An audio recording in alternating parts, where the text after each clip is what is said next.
Does anyone want to say what buckling is or what would they know about it?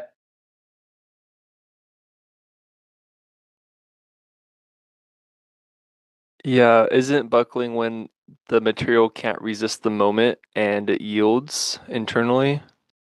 Um, yeah, that's an all right description of it. The way I would describe buckling, that's I think that's physically what's happening. The way I think I've seen it described a lot is like a rapid instability in the part. You know, it just and I think the professor in like 585 does a really good job. I think there's a whole lecture on buckling. Um, so definitely recommend 585 for that. But honestly, buckling is almost like a sudden failure mode, very sudden, and it kind of exists at a critical load, and then it just suddenly goes. It's a very interesting failure mode. You know, stuff with ductile materials, right? Even though material is ductile, so the failure mode would be like slow, it yields, it yields a lot and then fails. Buckling is almost instantaneous. Um, but yeah, so you can model buckling in ANSYS as well, which is what we're going to be doing today.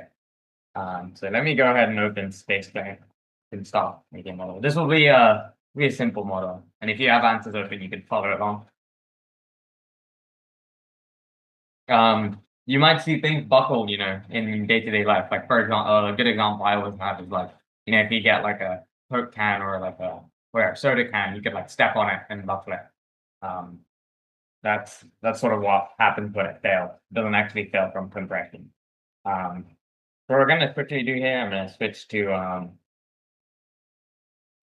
angels. Yeah. Okay. I'm just gonna quickly make like a rectangle. Nothing too fancy. It's like 1 by 2. And we're gonna make it quite tall here. And you'll see why. Myself, but we make it 16 inches, so 5 foot. Um, okay. That should be made. And we're gonna quickly just define some material properties here. Um, should all be familiar with this now, I'm guessing. We're gonna do 60-61. We're gonna put in density. We're gonna put in elasticity. 10,000. Yeah, 3. I find that is once you do this enough, you kind of just memorize some of these things. So hopefully this has been helpful for you guys to learn. Okay, cool. Material properties defined. Okay, so the way you start so you can see this was like the practice one I did.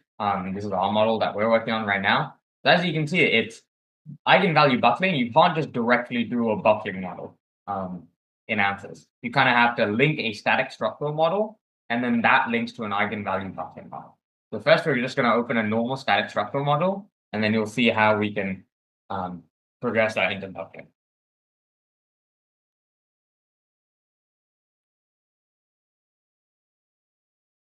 And I think it'll be pretty cool to see the mode shapes or the shapes that a beam will take when it buckles.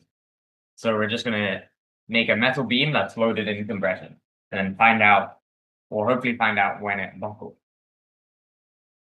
And critically, and I'll talk about this more in like a few minutes, but we're doing linear eigenvalue buckling right now. You can do nonlinear buckling in ANSYS. It's a bit harder. I would recommend using something like Abacus for that. I think it's better. 15 seconds. But you can do it, and I think if you take 585 as well, you can. I might go over like eigenvalue, non-linear buckling in that call. Okay, so quickly we have a geometry here. Standard things. We're going to change the assignment, make it 60-61. So you can see now it's 60-61. There's a standard coordinate system here. Okay, and then mesh. So you can generate this mesh. As you can see, this mesh is not great. How do you check if the mesh is not great? Let's insert. Oh, sorry, not insert. Look at the mesh. Okay, we're going to look at element quality. And you can see this element quality is pretty poor, 0.62. Also, you don't have multiple elements through the thickness, which especially in buckling, your mesh really matters. So let's go and fix that. So how do we fix it? We're going to make our mesh more dense. So I'm just right now 3 inches. I'm going to get half an inch. Generate this mesh, and you can see now this mesh quality is like theoretically really good, but it's still, it would be better to have more elements to the thickness. But I think this is enough for what we're going to do today. Okay, so now buckling. What we're going to do is we're going to add a few constraints here, and I'll talk a bit about these constraints and why I'm adding them. But so let's say like you're trying to analyze for the failure mode of like buckling. Can you just analyze like the force that the part will go under and then see if it buckles? Yes, you can do that. And then you can get like a binary decision of yes, no, it will buckle. But the typical way that buckling analysis is done compared to other analysis is you try and find the critical buckling load, right? You can do that for stress analysis too. You can find a critical stress load. That's not typically done, but that's how like buckling is different. So what we want to do here then is going to be slightly different to what you would do in a normal like simulation. Like in a normal simulation, you might put like, okay, this part is expected to see X load. I'm going to put X load on it. Instead here, we want to try and find the critical buckling load. So what I'm going to do is I'm going to apply a force, and I'm going to apply it on this top surface. So we're going to try to do some compression on this. And we're going to add 1 pound. So we're going to add minus 1 pound. So just putting 1 pound here, and you'll see why. Basically, this is our like load multiplier. So you're going to put 1 pound, and then basically later on, when we get the load multiplier, you just times whatever load you put here times your load multiplier, and that's the critical buckling load. So yes, we're applying 1 pound, but eventually you'll see why we're doing that. And what we're going to do is we're going to try and model this as like a fixed pin beam. So one end fixed, one end pinned. But critically, what we're going to do here is we're going to, on the bottom of this surface, we're going to add a displacement boundary condition. So you guys haven't seen these yet. What they do is they basically give conditions for the displacement. They kind of in the middle. So what I'm going to do here is I'm going to select this surface, and I'm going to change all these. You see it says X, Y, Z. So all of these are free, right? We're going to change them to constants, and we're going to constantly put them to 0. So these are all like, basically you're fixing all the displacements of this bottom surface. But what is not fixed on this bottom surface? Now that like what is different from this and a fixed constraint, for example? Does anyone know? Like if I made this fixed, would that be achieving the same thing, or is something different being achieved with this?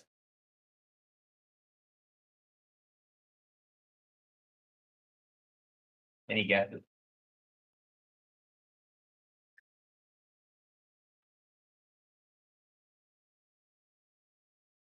I'll give you a hint. How many degrees of freedom are here or the fixed support constraint versus a displacement in the 3 directions? Are there any degrees of freedom we're missing with the displacement that we have in the fixed support?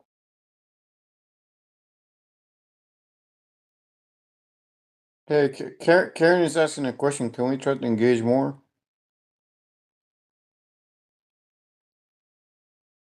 Can anybody hear him? Yeah, I can hear. I'm not sure what the answer is. Yeah, that's fair. I can give you guys the answer on this one. What displacement is constraining is it's constraining its like directional degrees of freedom. But critically, what a fixed support also constrains, and this is very important, right? Like whenever we put a fixed support, whenever we put a displacement, we should know what we're putting into our FEM model. A displacement is not constraining rotational motion here, right? There's also 3 other degrees of freedom in rotation. Rotation in X, Y, and Z. So fixed support would constrain that, displacement is not. So here at the bottom, it's actually free to rotate. That's very critical to know. Does that make sense? Okay. Yeah, that makes sense. I'm gonna move on to the top here now. And so what we're gonna do here is we want to basically allow it to deform in compression, right? The compression direction is Z here, Z. And so what we're going to do is we're going to fix the X and Y directions.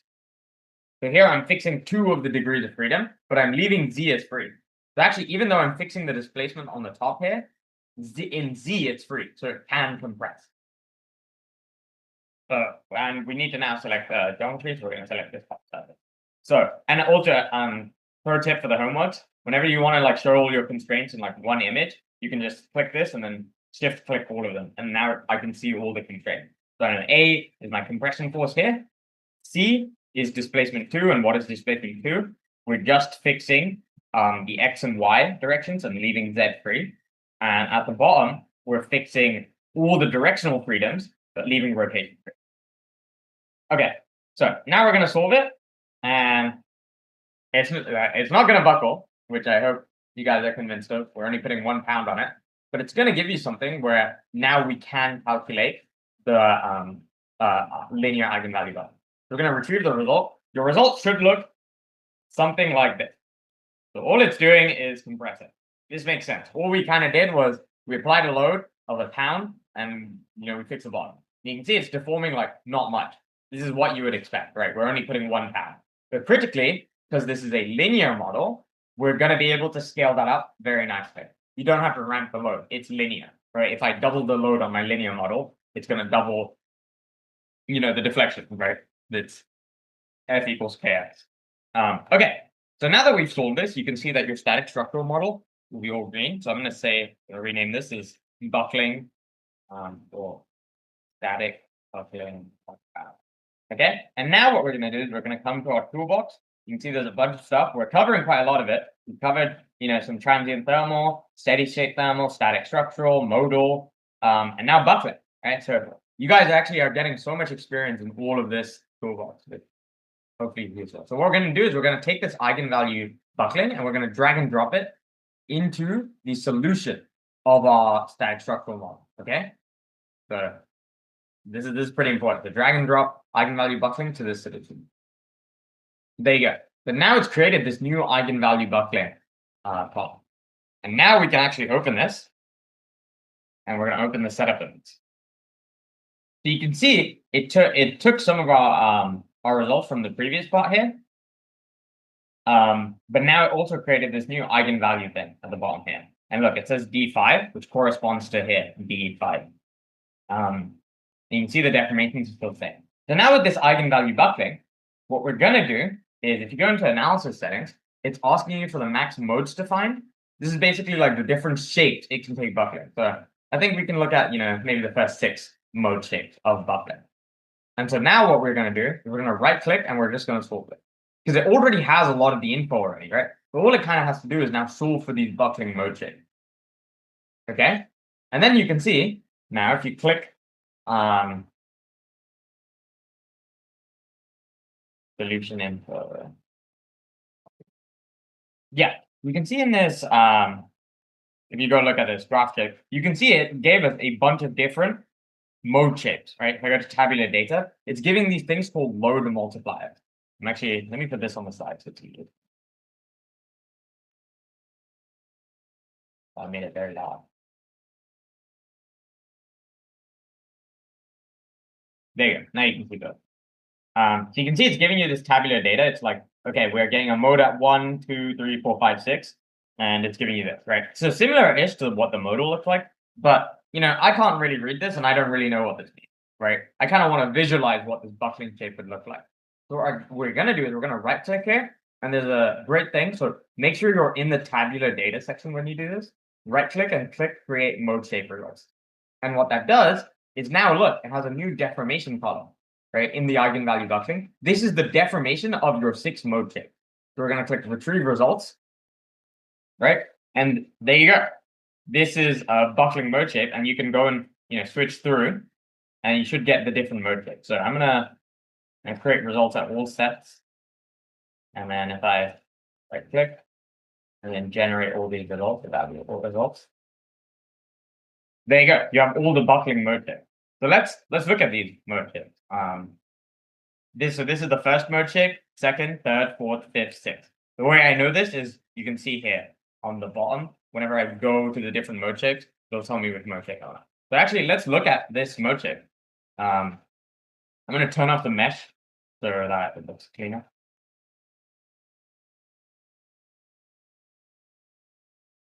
So here, this is your first bird shape, and let's play this. So this kind of makes sense, right? It would buckle somewhere in the middle, and it would have a rapid instability at that center point in compression, right? This is a very exaggerated view, right? But in compression, it's kind of failing, kind of how you would expect it when you buckle near the middle there. And the thing you can learn from this is that the load multiplier is 9,336, whatever, right? But our initial load that we put in was 1 pound here, right? So that means the critical buckling load for this structure from this simulation is 9,336 pounds. And that's with no factor of safety or anything, and this is linear. Definitely want to, I'll say at the end why linear is important. This is the second mode shape. So this would occur at like 27,000.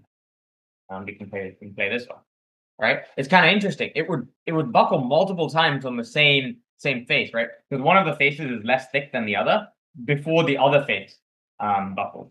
But now if we click deformation 4, what you can see is it's buckling the other way, right? It's kind of going along that long axis. So the long axis wouldn't buckle, it would buckle on this axis. That might be hard to see from the video, but hopefully you can see it. That, you know, this is this way, and then this is this way. And that makes sense, right? It's weaker and less stiff in this direction because it's less thick. And you can look at some of the other mode shapes, right? And these likely won't buckle like this. But and this one I think is 2 times of this shape, yeah, which makes sense, right? So you would get 4 of this shape before you would get 2 of this shape along the thick line. And yeah, this is all linear buckling. Non-linear buckling, what that includes and how that's different is it includes the initial defect size on your manufactured part. And we're in 585, we do that in Abacus, but we're just going to focus on linear buckling for this class. Non-linear is quite hard to run in ANSYS. It also takes a while. That has to iterate. You know, I just showed you like this week's homework and last week's lecture was on non-linear. It's way harder, and especially like putting in buckling takes way longer. But hopefully this was interesting. I think that's all I wanted to cover. Professor, do you have anything else to add here? Yeah, so buckling is a critical failure mode in launch vehicle design and aircraft. And as we discussed before, buckling can be an unstable behavior that can drive a lot of lightweight designs. And one of the things we talked about is that a launch vehicle is pressurized in the tanks in several places, and we do that so that we can provide additional stability. And that's why understanding how buckling is modeled is so important in the design of aerospace structures. In aircraft, buckling is suppressed by applying fuselage pressure, that differential pressure across a wall, pressurizes the fuselage, it stiffens the structure, it increases the buckling capability, so that when it's flying, you can have actually a thin wall structure with no issues during the flight profile. So thank you, Karen. I appreciate you going through this, and I appreciate you teaching our students. Yeah, thank you.